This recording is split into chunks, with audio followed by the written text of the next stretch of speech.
Medical కాలేజీల చుట్టూ నడుస్తున్న రాజకీయం జగన్ నర్సీపట్నం టూర్తో నెక్స్ట్ లెవెల్కి వెళ్ళింది. మెడికల్ కాలేజీల ప్రైవేటీకరణను ఎట్టి పరిస్థితుల్లో అడ్డుకొని తీరుతాం, అందుకోసం ప్రజా ఉద్యమమే చేస్తామంటోంది వైసీపీ.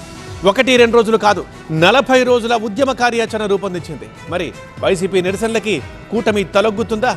పీపీపీ విధానంపై మనసు మార్చుకుంటుందా? మెడికల్ కాలేజీలను త్వరగా పూర్తి చేసి ప్రజలకు అందుబాటులోకి తెచ్చేందుకే పీపీపీ విధానం అంటూ ముందుకు సాగుతోంది కూటమి ప్రభుత్వం. అయితే ప్రైవేటు వాళ్లకు ప్రభుత్వ కాలేజీలను అమ్మేస్తున్నారంటూ విమర్శలు చేస్తూ వస్తున్న వైసీపీ ఇప్పుడు యాక్షన్లోకి దిగింది. ఇవాళ్టి నుంచి నవంబర్ 22 వరకు అంటే 40 రోజుల పాటు పీపీపీ విధానంపై రాష్ట్ర వ్యాప్తంగా రచ్చబండ కార్యక్రమం నిర్వహించబోతోంది.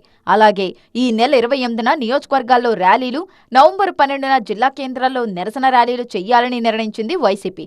అంతేకాదు పీపీపీకి వ్యతిరేకంగా రచ్చబండ కార్యక్రమంతో 1 కోటి సంతకాలను సేకరించి గవర్నర్కు అందించనుంది. ఇక 40 రోజుల పాటు జరగనున్న నిరసన కార్యక్రమాల్లో జగన్ కూడా పాల్గొంటారు. ఏదో జిల్లాలో ఒకరోజు నిరసనకు దిగుతారు.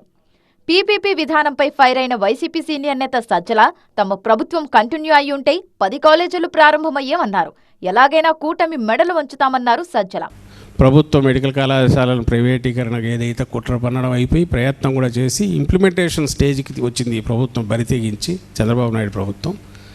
దానికి వ్యతిరేకంగా అందరం కలిసి నినదించాలనే విషయంలో వాళ్ళను కన్విన్స్ చేసి ఏకాభిప్రాయం బిల్డ్ చేసే కార్యక్రమం కూడా కొనసాగిస్తాం. వైసీపీ నాటకాలను ఎవరూ నమ్మే పరిస్థితి లేదన్నారు మంత్రి పార్థసారథి. విద్యార్థులకు ఎవరి హయాంలో మేలు జరిగిందో ప్రజలందరికీ తెలుసన్నారు. దమ్ముంటే చర్చకు రావాలని సవాల్ విసిరారు.